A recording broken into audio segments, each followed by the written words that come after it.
ಇದು Excel PU college Guruvayanakere ಪ್ರಾಯೋಜಿತ ಅಖಾಡ big fight ವಿಶೇಷ. ನಾನು ರಮಾಕಾಂತ್.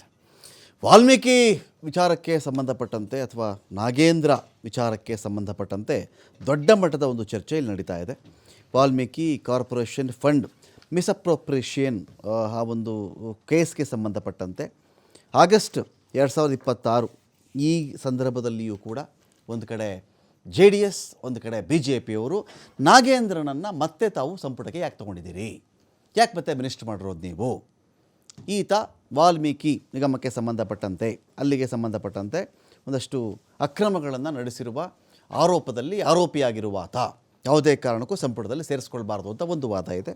ಕಾಂಗ್ರೆಸ್ನವ್ರದ್ದು ಒಂದು ಆರ್ಗ್ಯುಮೆಂಟಲ್ಲಿ ನಾವು ಕೇಳಿಸ್ಕೊಳ್ತಾ ಇರ್ತೀವಿ. ಏನಂತ ಹೇಳಿದ್ರೆ, ಅಲ್ಲ ರೀ, ಇದು ಏನು ಕಥೆ, ಇದು BJPಯವರು ಡಿಸೈಡ್ ಮಾಡಿಬಿಟ್ರಾ, ಅದರಲ್ಲಿ ಆರೋಪ ಬಂದ ಮಾತ್ರಕ್ಕೆ ಆತನನ್ನು ಅಪರಾಧಿ ಅಂತ ಇವರು ಟ್ರೀಟ್ ಮಾಡಿಬಿಟ್ಟಿದ್ದಾರಾ, ಯಾಕೆ ಈ ಮಟ್ಟಕ್ಕೆ ಇವರು BJPಯವರು ಇಳಿತಾ ಇದ್ದಾರೆ, ಇವರಿಗೆ ಸದನ ನಡೆಯೋದು ಬೇಕಾಗಿಲ್ಲ, ಆ ಕಾರಣದಿಂದಾಗಿ ಬೇರೆ ಬೇರೆ ಕಾರಣಗಳನ್ನು ಇಲ್ಲಿ ಹುಡ್ಕೊಳ್ತಾ ಇದ್ದಾರೆ, ಆ ಮೂಲಕವಾಗಿ ಸದನವನ್ನು ಮುಂದಕ್ಕೆ ಹಾಕ್ತಾ ಇದ್ದಾರೆ. ಹನೂರಲ್ಲೇನೋ ಒಂಚೂರು ಟ್ರೈ ಮಾಡಿದ್ರು ಶೂಟೌಟ್ ಕೇಸಲ್ಲಿ, ಅಲ್ಲಿ ಯಾಕೋ ಏನೋ ಸಿಕ್ಕದಂತೆ ಕಾಣಿಸ್ತಾ ಇಲ್ಲ. ಅದೇನೋ ಕ್ರಿಶ್ಚಿಯನ್ಸ್ ಅಂತ ಹೇಳಿದ ತಕ್ಷಣವೇ BJPಯಲ್ಲಿ ಸ್ವಲ್ಪ ಹಿಂದಕ್ಕೆ ಬಂದುಬಿಟ್ರಲ್ಲಿ. ಅಲ್ಲಿ ಯಾರು 3 ಜನ ಶೂಟೌಟ್ ಆಗಿದ್ದರು ಅದರಲ್ಲಿ ಅವರೆಲ್ಲ ಕ್ರಿಶ್ಚಿಯನ್ ಸಮುದಾಯಕ್ಕೆ ಸೇರಿದವರು. ಜೊತೆಗೆ ತಮಿಳುನಾಡಿನ ವಿಜಯ್ ಜೋಸೆಫ್ ಮುಖ್ಯಮಂತ್ರಿ ಅವ್ರ ಪರವಾಗಿ ಒಂದಷ್ಟು ಹೇಳಿದ ಮೇಲೆ BJPಯವರು ಯಾಕೋ ಹಿಂದೇಟು ಹೊಡೆದುಬಿಟ್ರು. ಇದಾದಮೇಲೆ ಅವ್ರು ನೆಕ್ಸ್ಟ್ ಸಿಕ್ಕಿದ್ದೇ ಇದೇ ವಾಲ್ಮೀಕಿ ಕೇಸ್. ಇದು ನಾಗೇಂದ್ರನನ್ನು ನೀವು ಯಾಕೆ ಮಿನಿಸ್ಟರ್ ಮಾಡಿದ್ದೀರಿ ಅಂತ ಹೇಳಿ.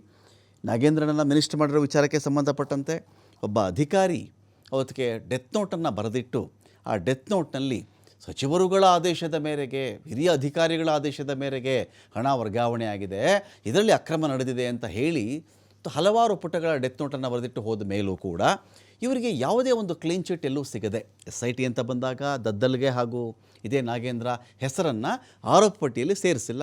ಈಡಿನೋ ಇನ್ನೊಂದು ತನಿಖೆ ನಡೆಸಿದಾಗ ಸೇರಿಸಿದ್ದಾರೆ. ನೀವು ಯಾವ ಆಧಾರದ ಮೇಲೆ ಇದು ಮಾಡ್ತಾ ಇದ್ದೀರಿ ಅಂತ ಒಂದು ಪ್ರಶ್ನೆ ಇದೆ ಇಲ್ಲಿ.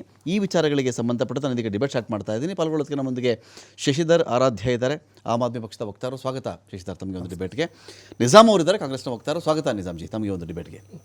ನಾನು ಮೊದಲನೇ ಕ್ವಶನ್ನು ನಿಜಾಮ್ ಅವ್ರಿಗೆ, ಈ ತೀರಾ ಈಗ ನಾಗೇಂದ್ರ ಅಂತ ಬಂದಾಗ ಒಂದು ಆರೋಪಿತ ವ್ಯಕ್ತಿ ಇರಲೇಬೇಕಾಗಿತ್ತ, ಕ್ಯಾಬಿನೆಟಲ್ಲಿ ಅನಿವಾರ್ಯ ಇತ್ತ? ನೀವೇ ಹೇಳ್ಕೊಳ್ತೀರಿ 139 ಜನ ಇದ್ದಾರೆ ಶಾಸಕರು, ನಮಗೇನು ಬರ ಇಲ್ಲ, ಎಷ್ಟೊಂದು ಜನ ಆಸ್ಪಿರೆಂಟ್ಸ್ ಇರ್ತಾರೆ, ಎಲ್ಲರೂ ಮಿನಿಸ್ಟರ್ ಮಾಡೋಕ್ಕಾಗಲ್ಲ ಅಂತಿದ್ದಾಗ ಒಬ್ಬ ಆರೋಪಿತ ವ್ಯಕ್ತಿ, ಯಾಕಂದರೆ ನನಗೆ ಗೊತ್ತಿರೋ ಪ್ರಕಾರ EDಯಿಂದ ಏನು ಕ್ಲೀನ್ ಚಿಟ್ ಸಿಕ್ಕಿಲ್ಲ ಅಲ್ಲಿ ಅಂತ ಅವಶ್ಯಕತೆ ಏನಿತ್ತು ಅಂತ ಸಹಜವಾಗಿ ಇವ್ರು ಕೇಳ್ತಿರೋದು. ಯಾರು BJPಯವರು ಪ್ರತಿಭಟನೆ ಮಾಡ್ತಾ ಕೇಳ್ತಾ ಇರೋದು ಇವತ್ತು. ನೋಡಿ, BJPಯವ್ರು ಕೇಳೋದು ಹೇಳೋದು ಅದರ ಮಾತಲ್ಲಿ ಯಾವುದೂ ತೂಕ ಇಲ್ಲ. ಓಕೆ, ಅವರು ಸುಮ್ಮನೆ ಅವ್ರಿಗೆ ಬೇರೆ ಯಾವುದು ಸಬ್ಜೆಕ್ಟ್ ಇಲ್ಲ, ಅವ್ರ ಹತ್ರ ಯಾವುದೋ ಒಂದು ಇಶ್ಯೂ ಇಲ್ಲ ಇಲ್ಲಿ ಫೈಟ್ ಮಾಡೋಕ್ಕೆ. ಇದು ಇಶ್ಯೂ ಅಲ್ವಾ ನಿಮ್ಮ ಪ್ರಕಾರ ನಿಜಾಮ್ಜಿ? ಇಶ್ಯೂ ಅಲ್ಲ ಇದು, ಹೇಳ್ತಾ ಇದ್ದೀನಿ. ಸೊ ಅವ್ರ ಹತ್ರ ಯಾವುದೋ ಒಂದು ಇಶ್ಯೂ ಇದ್ದಾಗ ಅವ್ರು ಆ ಇಶ್ಯೂ ರೇಸ್ ಮಾಡ್ತಾ ಇದ್ರು. ಅವ್ರ ಹತ್ರ ಯಾವುದು ಏನಿಲ್ಲ. ಈಗ ಗೌರ್ಮೆಂಟ್ಗೆ ಅಟ್ಯಾಕ್ ಹೇಗೆ ಮಾಡೋದು, ಅದಕ್ಕೋಸ್ಕರ ಒಂದಿದೆ, ನಾಗೇಂದ್ರ ಅವ್ರದ್ದು ಇದೆ. ಸೆಂಟ್ರಲ್ ಗೌರ್ಮೆಂಟ್ ED ಬಂತು, ಸೆಂಟ್ರಲ್ ಗೌರ್ಮೆಂಟ್ CBI ಬಂತು, SIT ಇದೆ, ಅದೆಲ್ಲ ಅವ್ರ ಚಾರ್ಜ್ ಶೀಟಲ್ಲಿ ನೋಡಿ ಯಾವುದು ಇನ್ವಾಲ್ವ್ಮೆಂಟ್ ಇಲ್ಲ.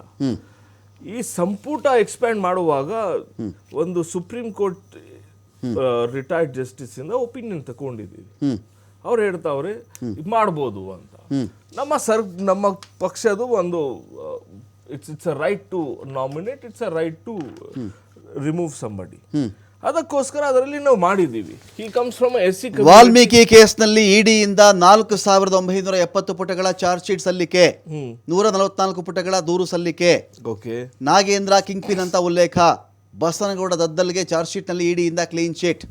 SITಯಲ್ಲಿ SIT 12 ಆರೋಪಿಗಳ ವಿರುದ್ಧ ಆರೋಪ ಮಾಡೋದು SIT, ಅದರಲ್ಲಿ ನಾಗೇಂದ್ರ ದದ್ದಲ್ ಹೆಸರು ಉಲ್ಲೇಖ ಮಾಡಿಲ್ಲ SIT ಅಂತ ಹೇಳಿ. ಏನು ಹೇಳ್ತೀರಿ? ಈಗ ಆಲ್ರೆಡಿ ಚಾರ್ಜ್ ಶೀಟಲ್ಲಿ ಅಂತ ಬಂದಾಗ ED ಉಲ್ಲೇಖ ಮಾಡಿದ್ಯಲ್ಲ ನಾಗೇಂದ್ರನನ್ನ, ಅನಿವಾರ್ಯತೆ ಏನಿತ್ತು in general question? In constitution unless you are proven guilty, okay, you are not guilty. ಈ BJP ಮಾತಲ್ಲಿ ಏನಿದೆ ಅಂದ್ರೆ, ನಾವು ನಿಮ್ಮ ಮೇಲೆ ಆರೋಪ ಮಾಡಿದ್ರೆ ನೀವು ಗಿಲ್ಟಿ ಅಂತ. ಪಾರ್ಲಿಮೆಂಟಲ್ಲಿ 362 ಜನ ಕ್ರಿಮಿನಲ್ ಕೇಸ್ ಇರೋ ಆರೋಪಿಗಳಿದ್ದಾರೆ, ಅವ್ರನ್ನ ಆಚೆ ಕಳಿಸ್ಬಿಡೋಣ ಅಂತ. ಆ ವಿಷಯಕ್ಕೆ ಬರ್ತೀನಿ ನಾನು. 362 ಜನ ಆರೋಪಿಗಳಿದ್ದಾರೆ criminal case. Complete BJP cabinet is a criminal cabinet. ಅಂದ್ರೆ ಅವ್ರಿಗೆಲ್ಲರಿಗೂ ವಜಾ ಮಾಡ್ಬೇಕು. ಅವರು ಯಾಕೆ ಮಾಡ್ತಾ ಇಲ್ಲ?